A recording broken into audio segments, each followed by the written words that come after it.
Welcome to the DOT Hazardous Materials Training.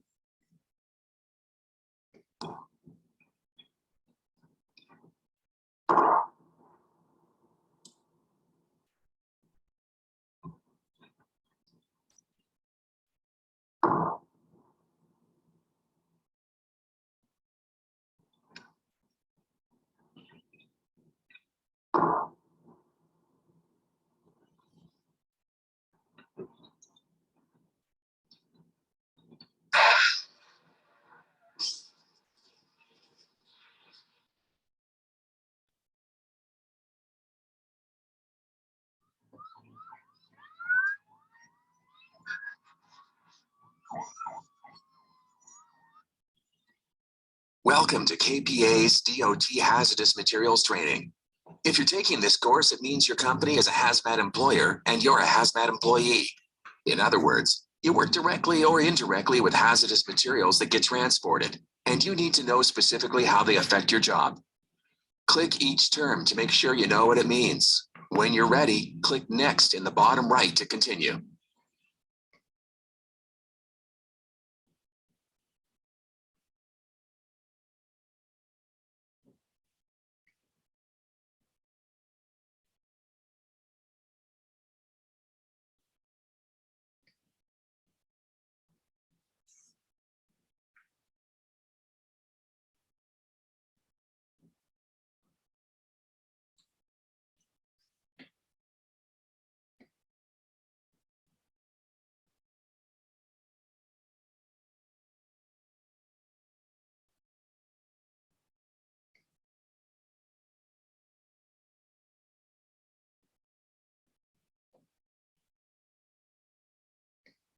So why are hazardous materials such a big deal? A couple of reasons. First, they can lead to catastrophes that make headlines and affect hundreds, even thousands of lives. Click each event to see the impact it had.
Second, while catastrophes related to hazardous materials are rare, the fines and penalties for violating the federal hazmat transportation law are quite serious.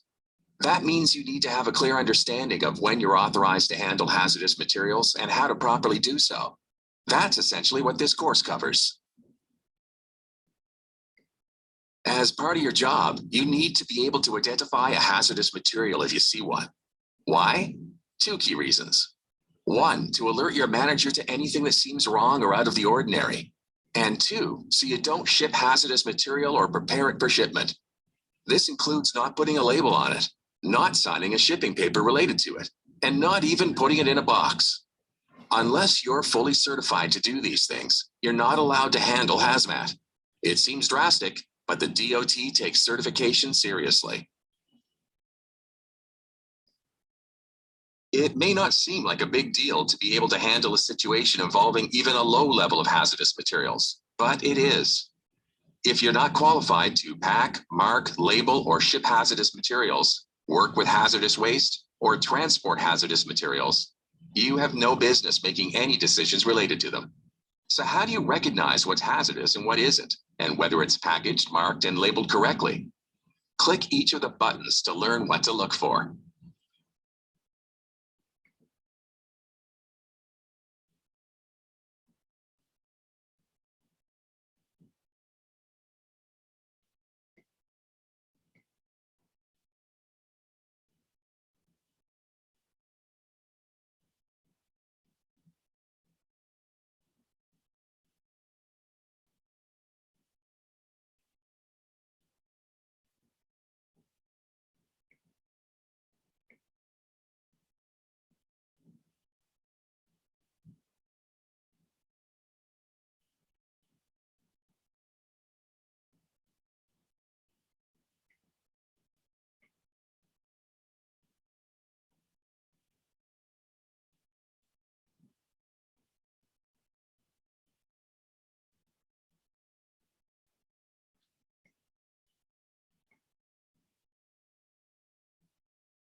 It's one thing to eyeball a package to see whether it might contain hazardous materials. But how would you know whether the package actually complies with hazmat regulations? You'd need to be able to read the Hazardous Materials Table, or HMT, which is part of the Hazardous Materials Regulations. The HMT lists all of the known hazardous materials, well over 3,000, in alphabetical order by their proper shipping name. It has 10 columns and provides the basic information necessary for shipping hazardous materials safely. To get an idea of how to read the HMT, click the box on screen, which explains column 5. You'll learn more about the HMT if you need to complete the Hazardous Materials Table section of this training.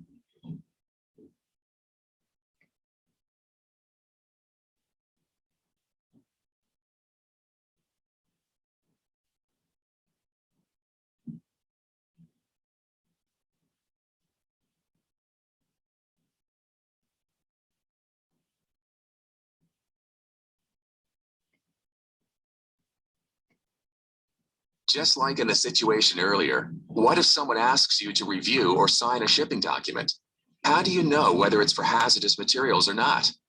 There are many details that you'll learn about if you need to complete the shipping documents section of this course. But at a high level, there are several things you can look for to distinguish a hazmat shipping document from a non-hazmat shipping document. Hover over each orange box to learn more. If you'd like, you can also download a guide called Requirements for Shipping Papers from the Resources section in the upper right of the player window.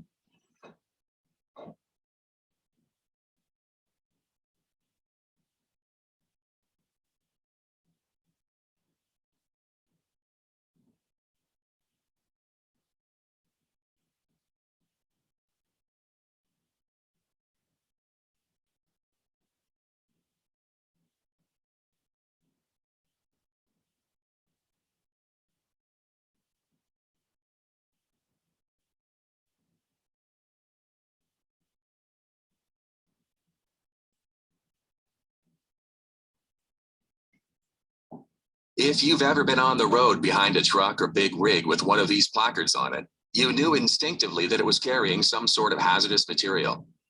Placards are only required if more than 1,001 pounds of hazardous material is present on a shipment. That means in all likelihood that you won't have to deal with placarding at your facility. So it's one less thing to worry about when it comes to working around hazardous materials. Do you know what to do if there's an emergency at your facility that might involve a hazardous material?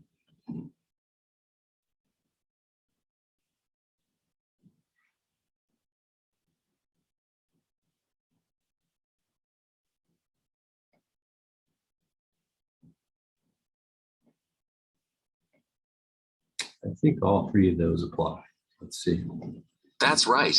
Let's take a quick look at each of these just to make sure you're clear on the details. If a hazmat emergency happens and it's potentially life-threatening, call 911.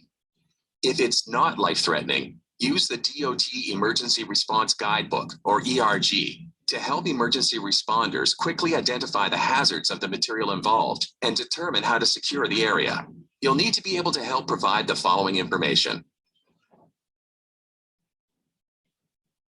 If a hazmat incident happens, each person in physical possession of the hazardous material must call the National Response Center within 12 hours to report it. The sooner this can be done, the better. You can also report the incident online. In addition to accidents, there are those who would unfortunately take advantage of the dangerous properties of hazardous materials to do harm to others. Click each image to see 2 historic examples.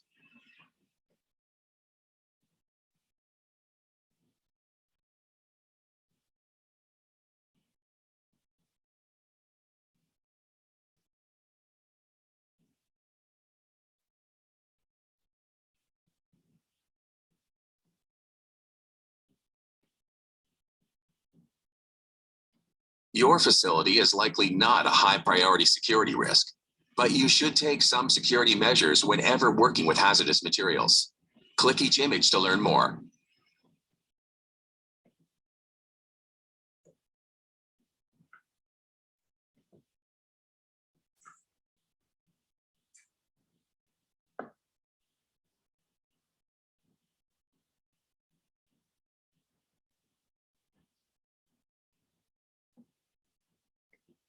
Compressed gas cylinders require special handling for many reasons.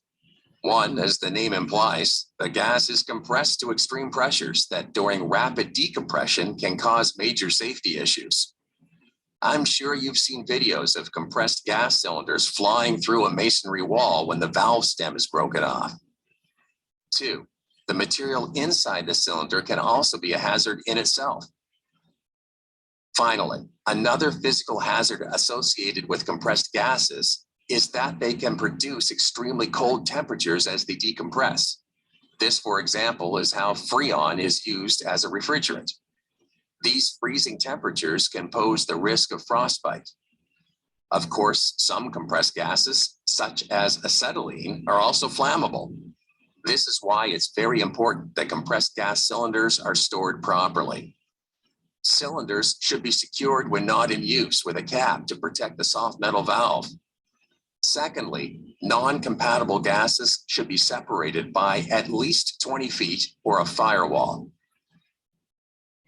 Your facility has specific guidelines for hazardous material safety awareness in its emergency response and hazard communication plans, as well as in its spill procedures. If you haven't completed your annual training for these topics, talk to your supervisor. Congratulations, this is the end of the general awareness section, which means it's time to apply what you've learned. Click Take the Quiz, or to go back and review the material, click Review Section. You'll determine whether you need to complete additional sections of this training after you pass this quiz.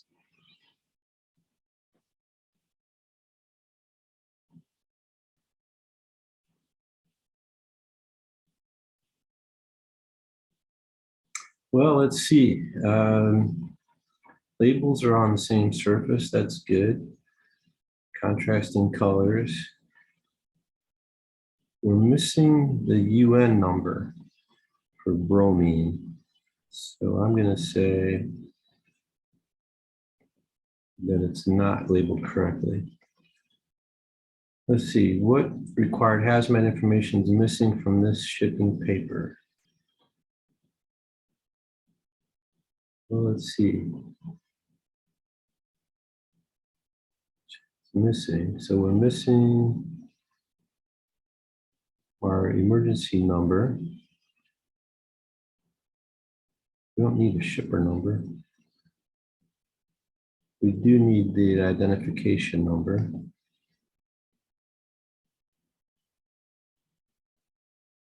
Receiver's information. I'm not sure we need that. So I'm going to just click the one box. Let's see.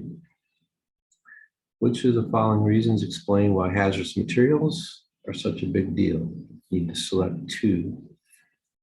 It can lead to catastrophes and serious fines and penalties. Hazmat incident happens, report by phone within 12 hours, I recall. Which of the following pieces of information can you find in the hazardous materials table? It can hazard class and the identification number. Precautions and health hazards and these others would be found in the safety data sheet. Security measures, select two. You should take reporting suspicious behavior, keep hazardous materials in a secured area. Which of these can help first responders identify the hazards of the material? Which of these? Okay, so shipping paper, the emergency response guide. We only need one, huh? Well, it's going to be the shipping paper then, because that'll explain what the materials are. And then they'll have to go to the emergency response guide from there. Main goal is to protect the safety of the public and people like you. I would say true. And we passed. We weren't perfect. What did I miss? I don't know. Probably the shipping document. I might have missed Another area might have required the receiver's information. You need to be certified in each of the sections shown below in green. Click Next to launch your next required section. Okay, so we got 4 sections to go. Hazardous materials table is next. If you've arrived at this section, it means you ship hazardous materials, or package, mark, or label them, or need to be able to. That means you need to know how to read a hazardous materials table, or HMT, since it should be the starting point for every hazmat shipment you make. Specifically, you need to be able to do the following.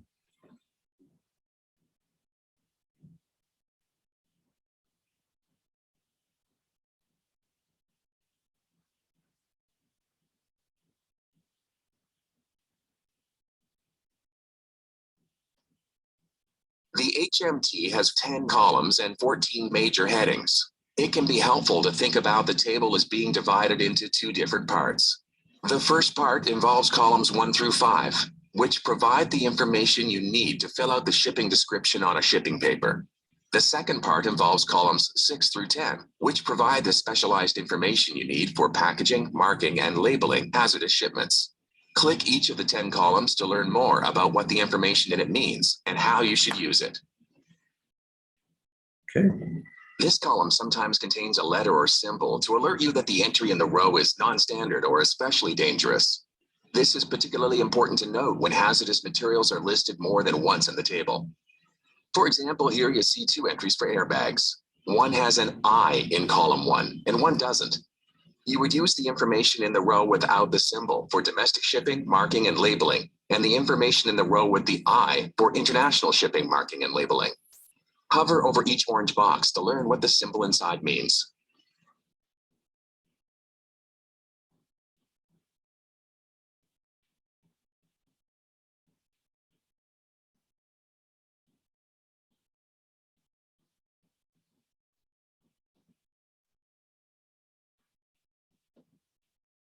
This column shows the proper shipping name for the material. You have to write the proper name on the shipping paper exactly as shown, with a few exceptions.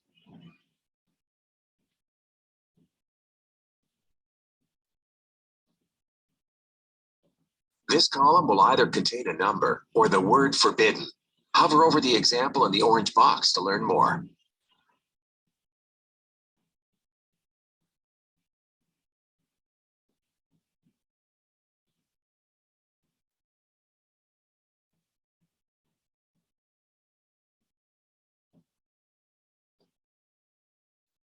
This column lists the 4-digit identification number assigned to each proper shipping name, which communicates that it's a hazardous material. UN numbers are for international transportation and domestic transportation. NA numbers are for transportation in North America only. These entries will also always have a D listed in column 1. Hover over the examples in the orange boxes to learn more.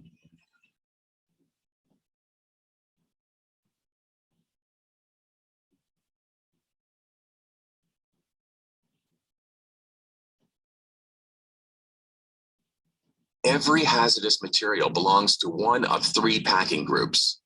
This column identifies which one it's assigned to: high danger, medium danger, or minor danger. Most materials shipped from your facility will be either packaging group 2 or 3. If you package hazardous materials as part of your job, you'll learn more about how to do it properly in the packaging section of this course.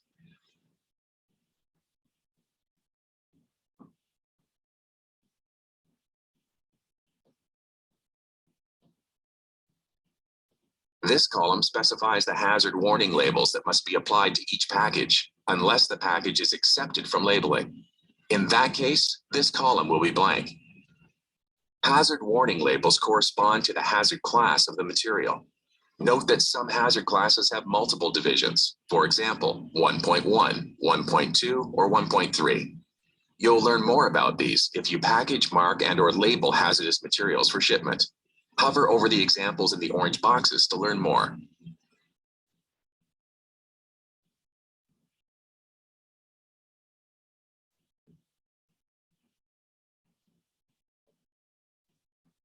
This specifies codes for special provisions, which you can find outlined in Section 49, Part 172.102 of the Code of Federal Regulations.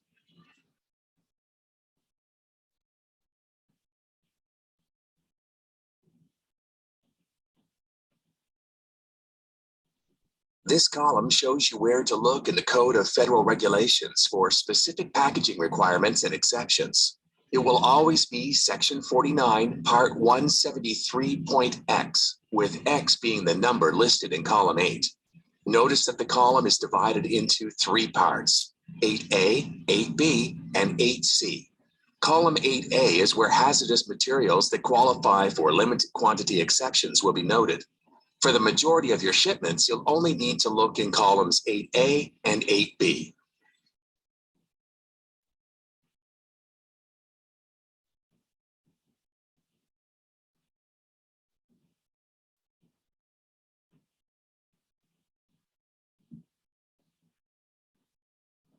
This specifies the total volume or weight of the hazardous material that you can ship per package, not including the weight of the packaging. Column 9A is for packages being shipped by passenger carrying aircraft or rail cars, and column 9B is for packages being shipped by cargo aircraft. If this column says forbidden, you cannot ship the package by air. Hover over the examples in the orange boxes to learn more.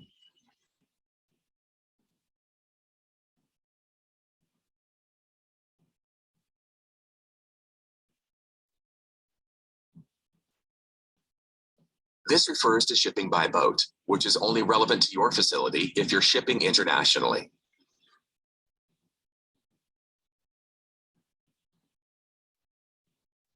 Click each road sign to see the risks and benefits of shipping by air.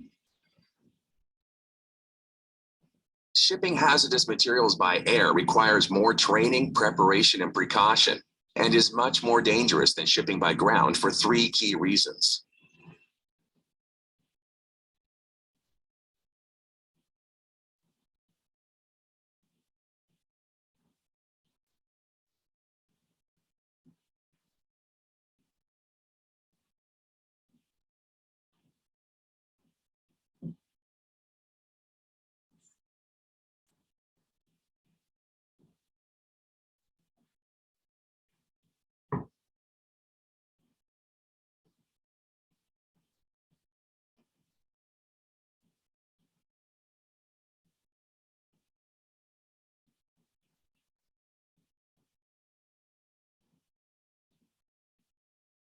Shipping by air will definitely save you time, which will make your client happy, but it carries some risk. If you really must ship hazardous materials by air, be sure to follow these 3 instructions. Start with the hazardous materials table. Be completely sure you followed all instructions perfectly. Choose your shipping company. Keep in mind that the U.S. Postal Service doesn't accept hazardous materials, so your likely choices are FedEx and UPS. They have their own rules for hazmat shipping that extend above and beyond the federal regulations, including asking you to follow international regulations for all shipments, even domestic ones. Call the carrier's hazardous materials shipping hotline before you ship anything by air. Hey, congratulations. This is the end of the hazardous materials table section, which means it's time to apply what you've learned. Click Take the Quiz, or to go back and review the material, click Review section. To answer the questions on the following slides, you'll need to reference the hazardous materials table.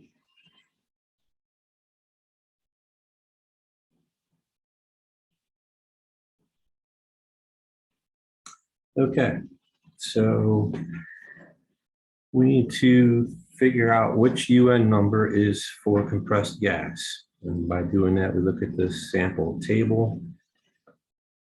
And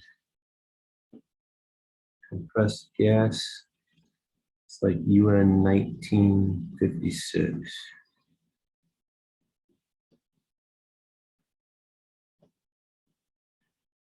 The contents have to be placed in parentheses. after the shipping name. So yeah, so G means it's a general, and then you need the specific name of the gas in parentheses. So which is the proper name? It's this one. But again, we could open this up. You can see here, compressed gas NOS. It's right from that document, hazardous materials table.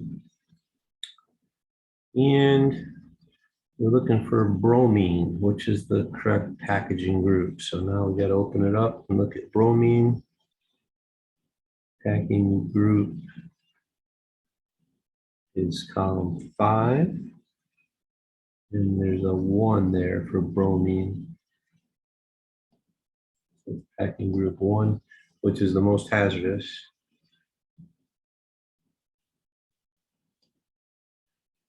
And if we're going to look for packaging instructions, you recall it was 173 dot something. You look in this column here, compressed gas, 173 dot, and then you find your 306.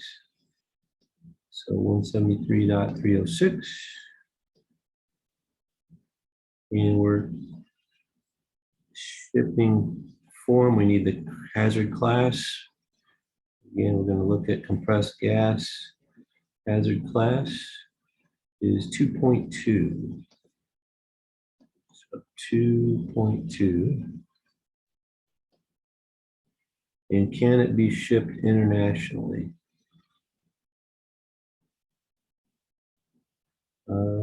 I believe it said, yeah, because I recall it saying that certain rules for putting it on an airplane. And that's what you do if you're going to send it internationally. So I'm going to say yes. Which of the following is true? Let's see, it's not easier to package. It does require additional training. It does not decrease our liability. And the likelihood of an audit dramatically goes up, yes. Okay. And we got everything right. Awesome.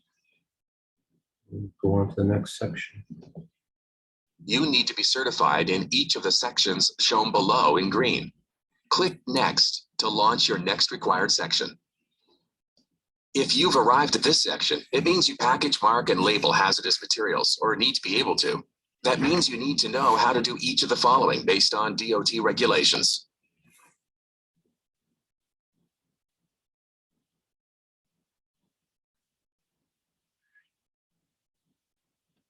In most cases, the hazardous materials you send will be packaged in a cardboard box.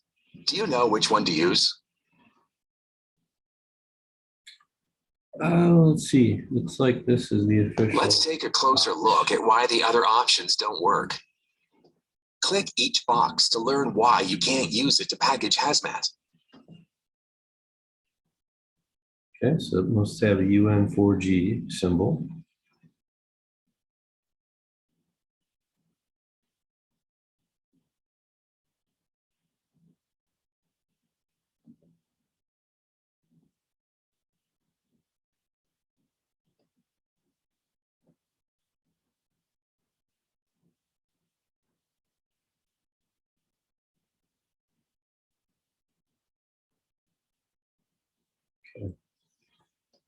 In most cases, when packaging hazardous materials, you need to pick a box that meets the requirements outlined in column 8 of the hazardous materials table and has been tested to perform to the United Nations performance-oriented packaging standards, regardless of whether the box is old or new. That means it meets 4 key criteria. Click each informational button on screen to learn more. Okay.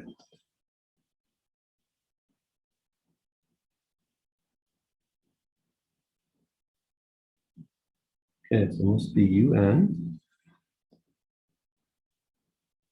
Must have the 4G.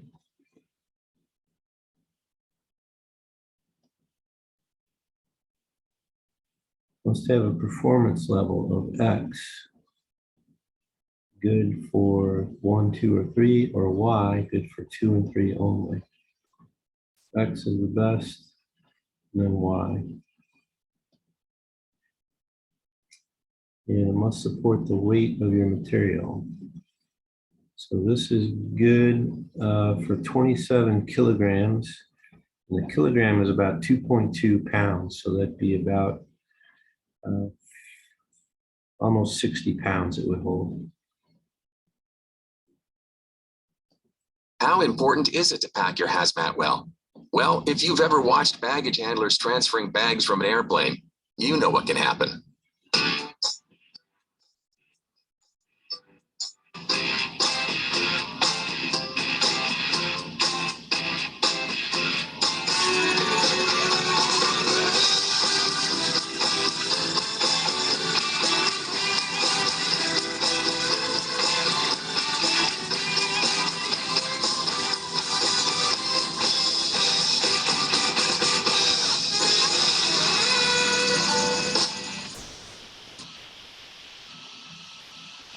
Since you can't control how your hazmat gets handled once it leaves your facility, here are a few of the forces you need to prepare your package for.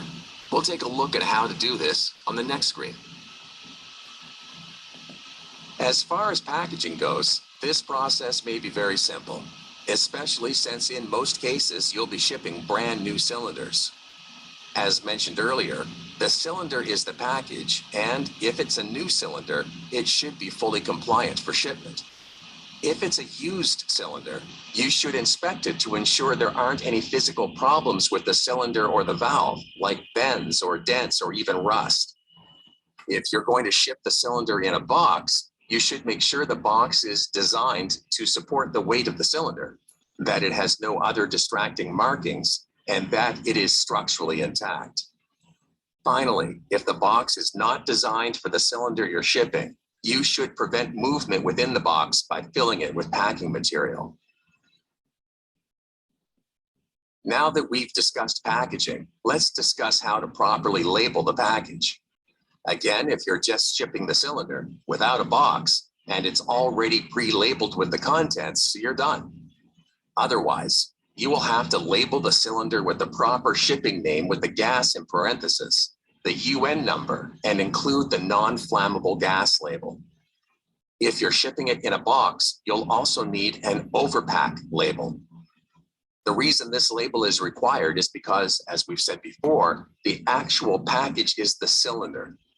A package is considered an overpack when it contains one or more properly packaged hazardous materials inside it.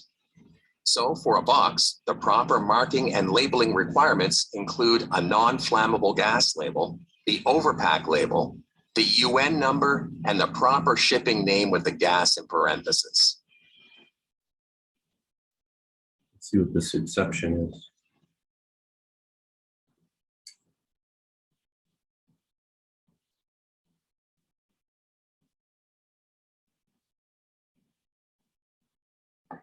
Limited quantity exception is placed on the outside, so it's white instead of the non-flammable gas.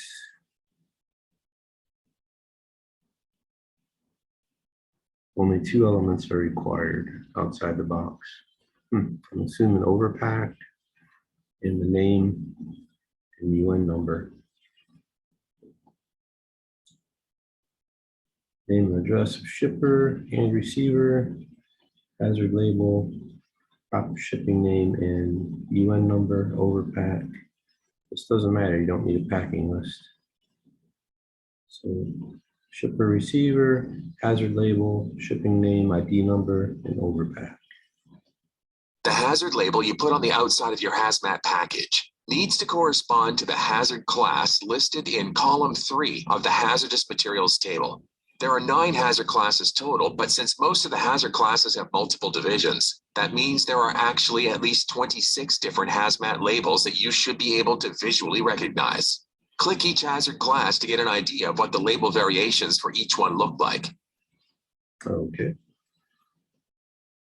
Hazard Class 1 is for explosives and has 6 divisions based on what kind you're shipping.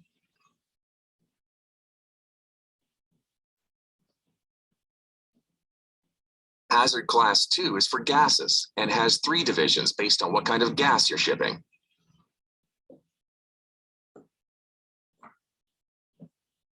Hazard class 3 is for flammable and combustible liquids. Hazard class 4 is for flammable solids and has 3 divisions based on what kind you're shipping.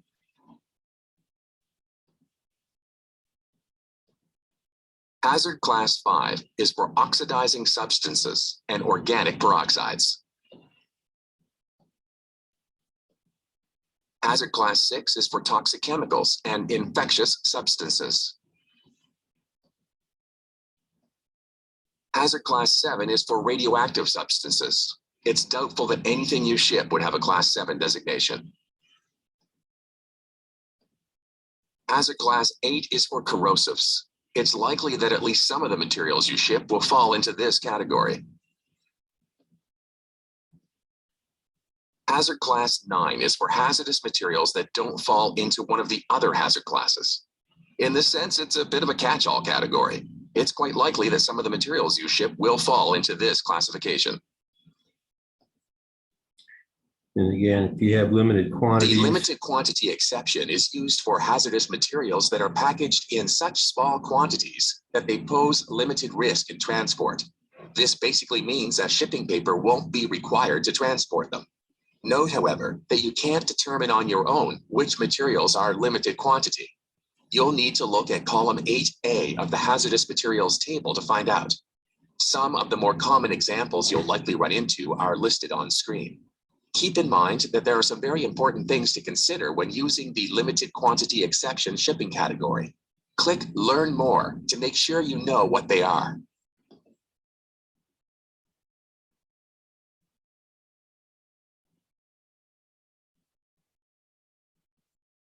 Okay, don't ship limited quantity by air. And use this limited quantity label on the outside of the package. You don't need shipping papers. In addition to putting specific markings on your hazmat packaging, you have to make sure that all markings meet the requirements listed here. Do yours always meet these requirements?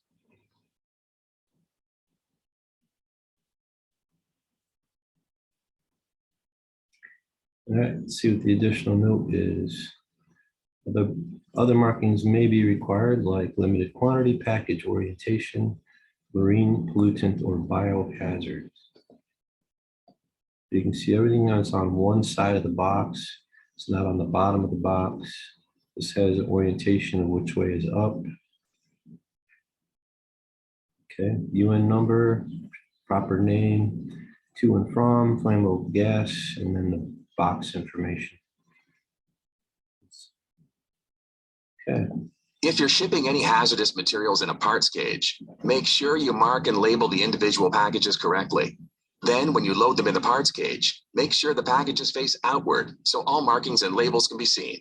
You'll also need to separate the hazmat packages from any non-hazardous packages in the cage.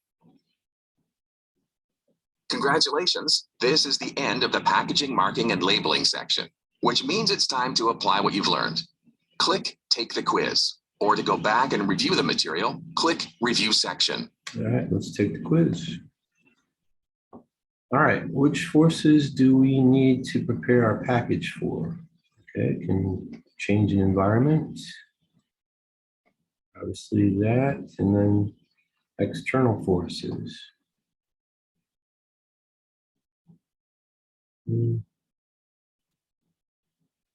Yes, I think it did say something about other factors.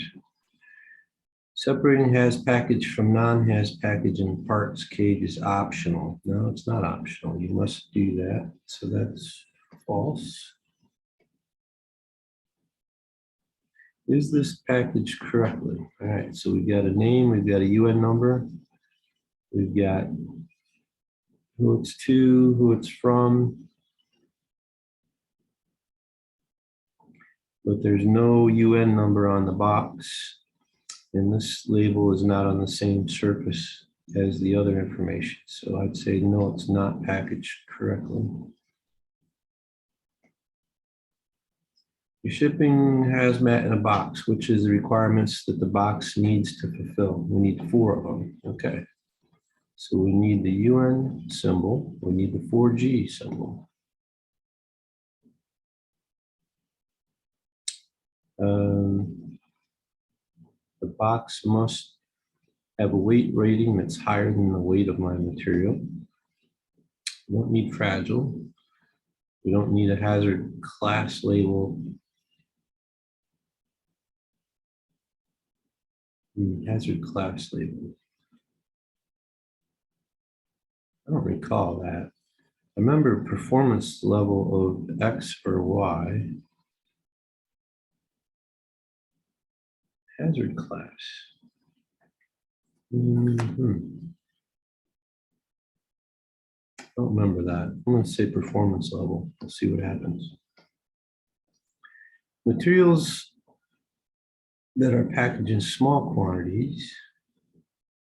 Materials like that are packaged in small quantities meant for individual resale will get which of the labels if you need to ship them.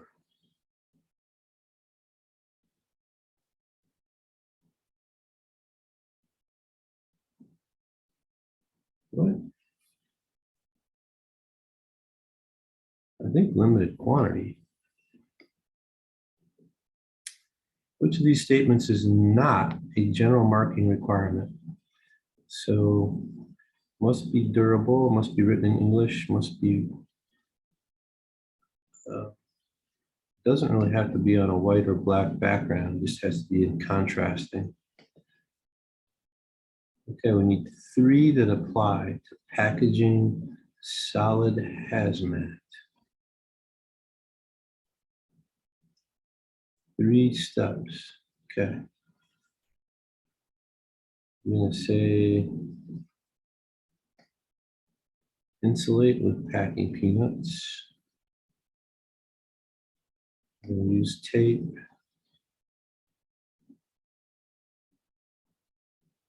Right, so we're gonna leave space on the outside. Which of these markings must be on a box containing compressed gas hazmat? Let's see, we need a hazard label. We need the ID number. We need the name of the shipper and receiver. Packaging group. Proper shipping name. And the overpack label. We need all. Hey, we got 100%. How about that? Okay. You need to be certified in each of the sections shown below in green. Click Next to launch your next required section. If you've arrived at this section, it means you're responsible for shipping hazardous materials. That means you need to know how to do each of the following based on DOT regulations. If you ship hazardous materials, in most cases, you'll have to fill out a shipping paper to describe them. Your shipping company will have specific requirements for the software you use to generate those shipping papers. It's your responsibility as the shipper to prepare and describe the material on the shipping paper based on DOT regulations, unless specifically accepted. And there are 2 exceptions. Click to learn more about each one.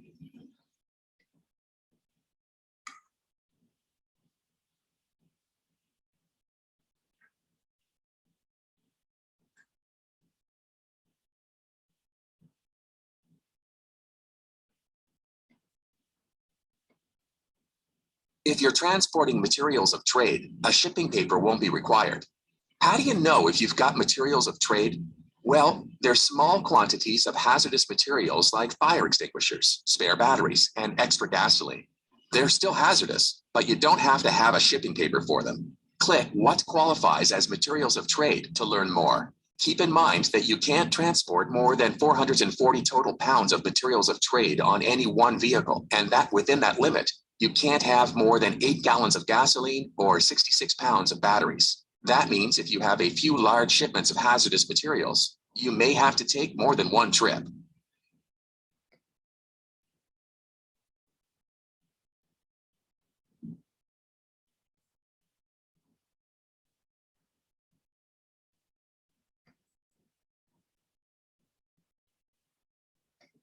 Unless your hazmat meets one of the two exceptions, you'll need to make sure your shipping paper fulfills each of the 6 requirements outlined on screen. Click each one to learn more. If you'd like, you can also download a guide called Requirements for Shipping Papers from the Resources section in the upper right of the player window. So in other words, if it doesn't meet the limited quantity or materials of trade, then you do need shipping papers. The shipping paper needs to include an emergency response telephone number that meets the 3 requirements on screen. Click each one to learn more.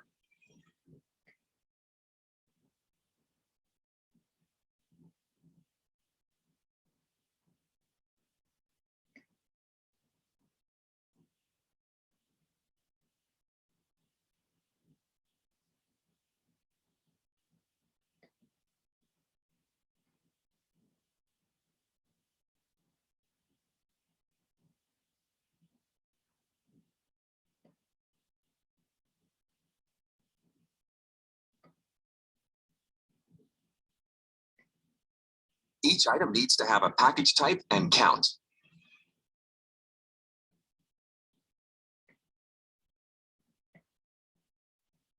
Each item needs to have a basic description, which includes the 4 elements you see on screen: ID number, proper shipping name, hazard class, and packing group.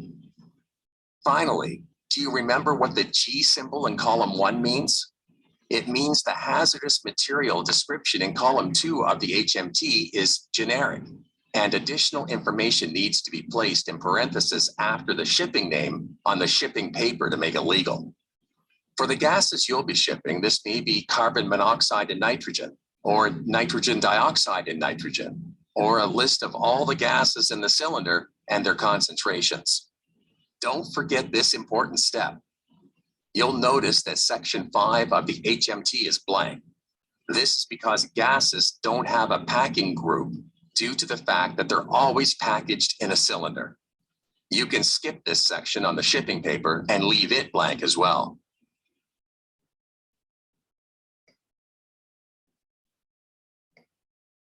Each item needs to have a quantity of materials by mass or volume. For example, 10 pounds or 5 gallons.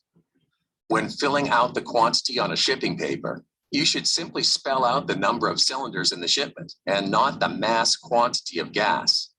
As we'll discuss, the cylinder is the package, and this is all that should be identified.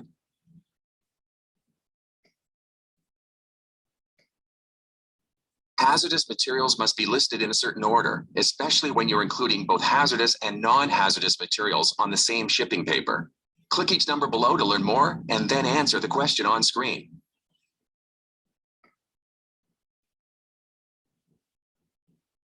So hazardous materials must be entered first. Must be highlighted or in a contrasting color from the non-hazardous. Identify with the letter X in the hazardous material column before the shipping name. So is the example correct? I'm going to say, yeah, hazardous materials are first, and they're in a contrasting color.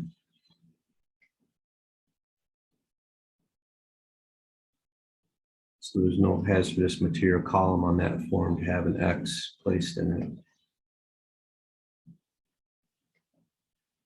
Okay, signature. The shipping paper needs your signature to certify that the hazardous material is classified, packaged, marked, and labeled correctly, and that all information on the shipping paper is correct. Even if you weren't involved in some of the steps, maybe because a vendor or transporter handled some of them, you're considered the shipper and are responsible for ensuring that all the required information has been included and that the hazardous materials are accurately described. That basically means you're signing that you're fully aware of how the material was prepared, packaged, and handled.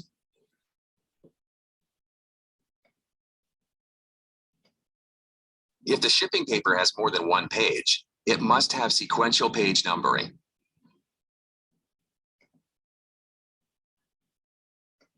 How long do you need to keep shipping papers? Do you know? Well, I'm not sure it told us, but I've taken this training before, and I believe it's 2 years. Shippers and carriers have to keep hazardous materials shipping papers or electronic images of the shipping papers for 2 years. Hazardous waste manifests actually have to be kept for 3 years. Do you know where your shipping papers are stored?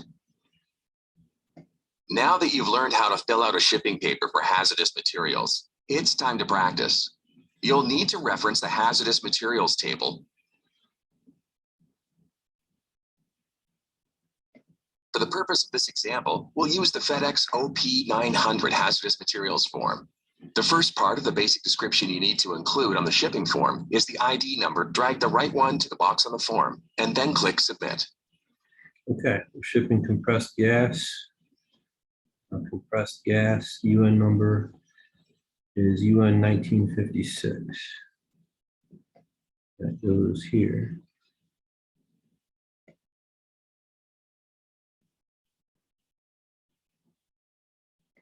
Next, you need to include the proper shipping name.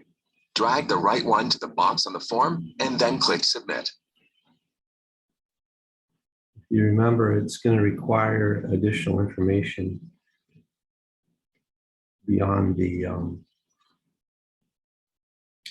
just the compressed gas, so it needs to be this one. The additional is in parentheses.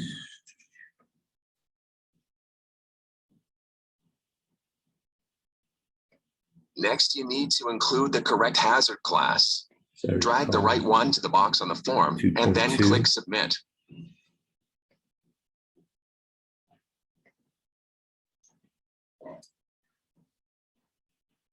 And if you recall, the packing group for compressed gas cylinder should be left blank because the packaging is always the cylinder.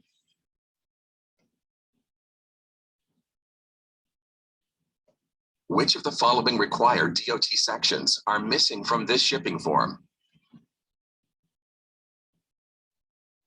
So we're missing the signature line and the certification statement.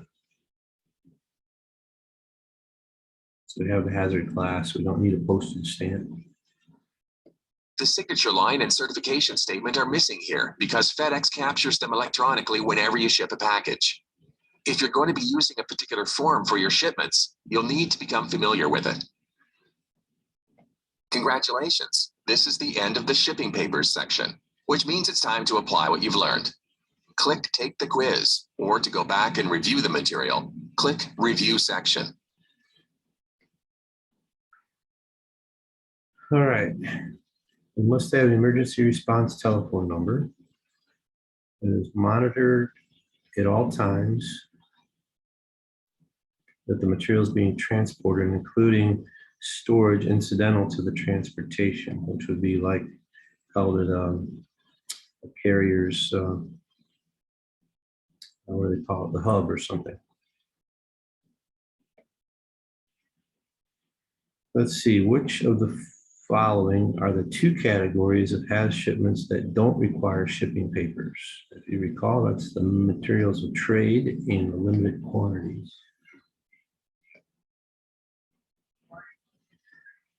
The basic description on a shipping paper must be in the following sequence: ID number, then I believe the shipping name, hazard class, packing group. It's always ID number first, so I think this is the one.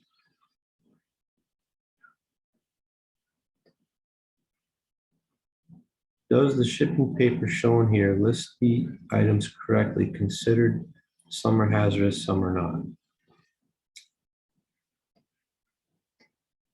Well, let's see.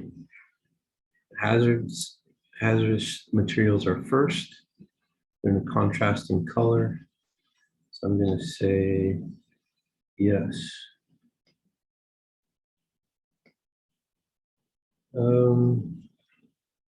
Shipping papers must be legible and printed in English for all types of shipments. Let's see, need to ship compressed gas. Correct hazard class is 2.2, as you recall. Who must certify the shipment has been prepared according to the hazardous material regulations? Shipper preparing must do that, not the carrier, not the driver, not the receiver. And if we recall, it's UN 1956 for compressed gases. And we passed. Excellent. You need to be certified in each of the sections shown below in green. Click Next to launch your next required section. If you've arrived at this section, it means you're involved in transporting hazardous materials in commerce and/or loading or unloading them. Because of your role, you need to know how to do the following 6 things to protect yourself and your company from liability. Let's start with a scenario. You're about to load these 4 packages onto a truck. Which of them contain hazardous material? Make your selections and then click Submit. Well, I'm going to go with the 2 that have the warning labels on them. You probably noticed that each one had a hazard class label, which visually tells you that the package contains hazardous materials. Here are 4 of the labels you'll most commonly see, so keep an eye out for them.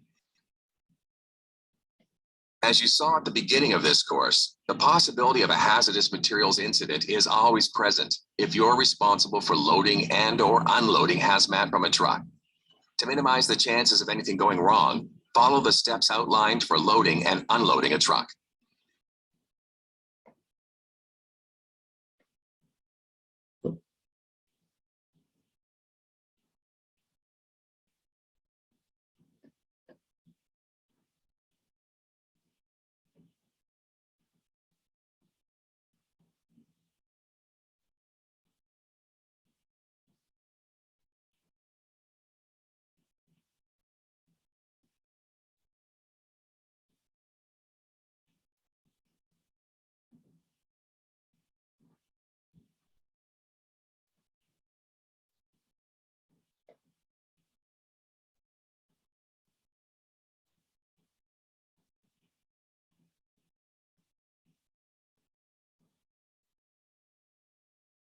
So you notice you load the hazardous materials last, and you unload the hazardous materials first. As part of properly loading hazmat onto your truck, it's important to block and brace it to minimize the chances of anything going wrong. The cylinders that contain compressed gases are primarily shipping containers and should not be subjected to rough handling or abuse. Such misuse can seriously weaken the cylinder and render it unfit for further use, or transform it into a rocket having sufficient thrust to drive it through masonry walls, as discussed on the previous slide. Again, to protect the valve during transportation, the cover cap should be screwed on hand tight and remain on the cylinder in its place and ready for use. Cylinders should also never be rolled or dragged. When moving large cylinders, they should be strapped to a properly designed wheeled cart to ensure stability. When moving cylinders in a truck, they should be secured to prevent them from moving. If you're transporting hazmat, in some cases you'll be given a shipping paper for the material. You need to keep the paper visible and within your reach during transport in case of an inspection or accident. When you deliver the hazardous material, you'll need to get a signature of receipt from the receiver and then take the signed shipping paper back to your manager. You should know how to eyeball the shipping paper to make sure it has all the required information on it before you transport the hazmat. If it doesn't, or if you have any questions about a shipment, talk to your manager before loading the truck. If you'd like, you can also download a guide called Requirements for Shipping Papers from the Resources section in the upper right of the player window. If you're transporting materials of trade, a shipping paper won't be required. How do you know if you've got materials of trade? Well, they're small quantities of hazardous materials like fire extinguishers, spare batteries, and extra gasoline. They're still hazardous, but you don't have to have a shipping paper for them. Click What Qualifies as Materials of Trade to learn more. Keep in mind that you can't transport more than 440 total pounds of materials of trade on any one vehicle, and that within that limit, You can't have more than 8 gallons of gasoline or 66 pounds of batteries. That means if you have a few large shipments of hazardous materials, you may have to take more than one trip. We already covered what those were in previous training. Placarding the outside of your truck will likely not be required. That's because you need to transport more than 1,001 pounds of hazardous materials to trigger the need for placards. If you're transporting that much hazmat, you'll need a placard for each hazard class represented in your delivery or a dangerous placard on each side of your truck. Talk to your supervisor if this is the case. Unfortunately, accidents sometimes happen. If you're involved in an accident while transporting hazmat, you or your supervisor will need to take 2 steps to report it. Click each one to learn more. First, call the National Response Center as soon as practical.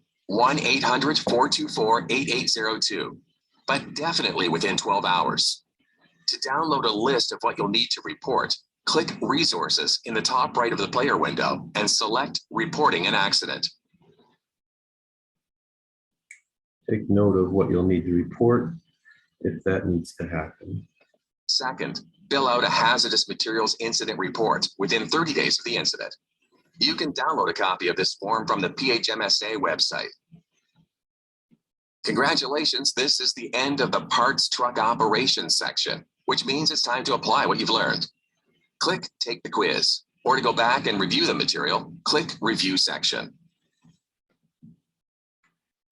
Okay, so we need to get a signature of receipt from whoever receives the hazmat and then give the signed shipping paperwork back to the manager. That's true.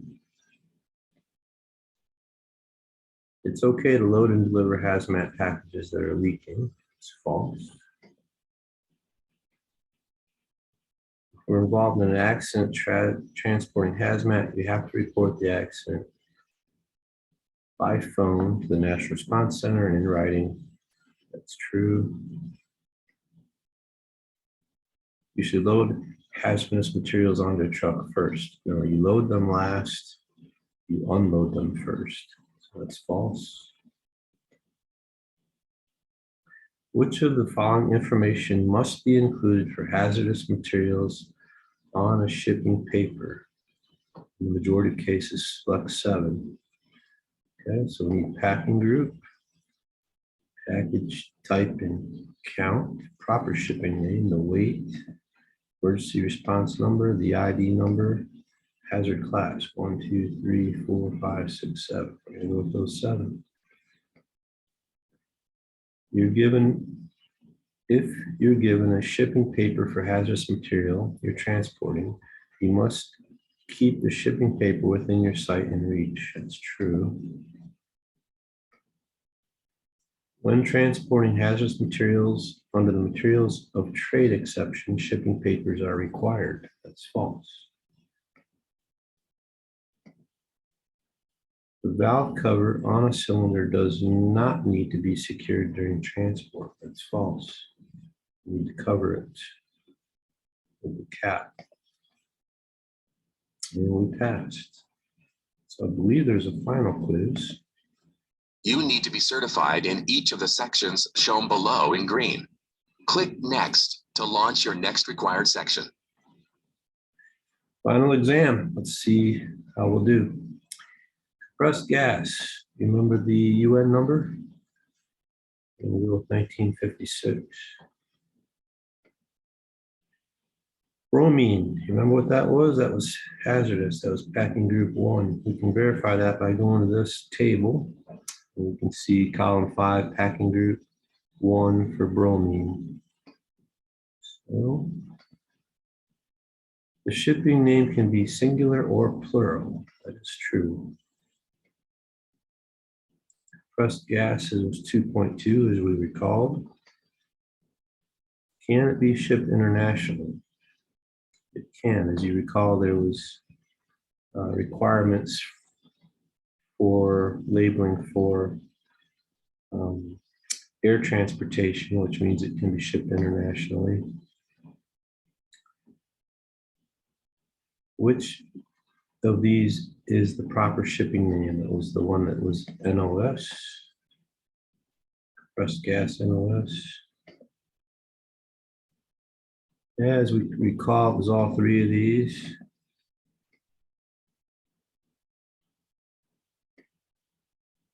Separating hazardous from non-hazardous in parks cage is optional. That was false.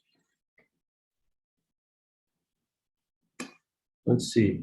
Remember it was the 4G, the UN, the weight higher than, and the performance level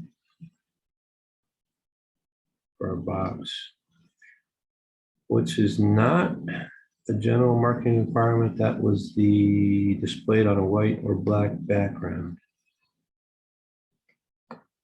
And as we recall, it was all of these for the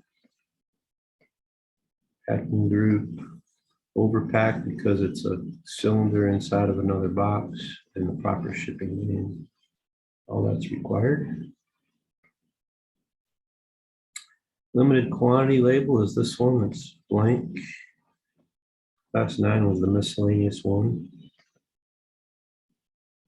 Compressed gas, that was 2.2 was the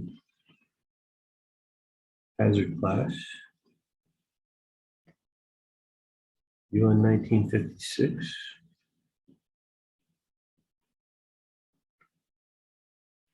Everything must be in English. Lucky for us, right?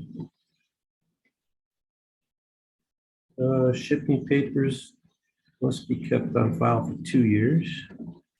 Can be done electronically, doesn't have to be the paper copy. The response number must be monitored at all times while it's being transported. 4 things, okay. 4 things of basic shipping description. All right, so we need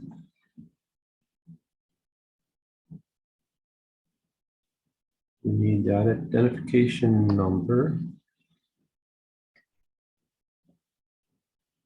proper shipping description,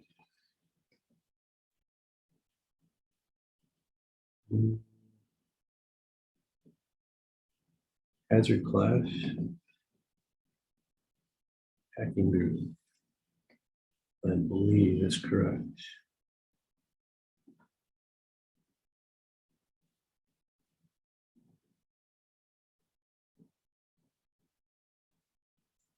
It's the class, shipping name, hazard class, and the UN number. I think that's right. If I'm giving a shipping paper, you must keep it within reach. For you drivers, this is what you need to know. Must be properly blocked or braced in transit, yes. The valve cover on a cylinder does not need to be secured. That's false. It does need to be secured. Shipping papers are not required for materials of trade. So that's false. Materials of trade are considered non-hazardous. No, they're still hazardous. So that's false. They just don't need paperwork. It's okay to deliver and load packages that are leaking. It's false. And we've passed. Awesome. Good work.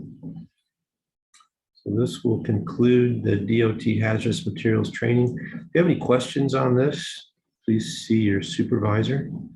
And thank you for your attention.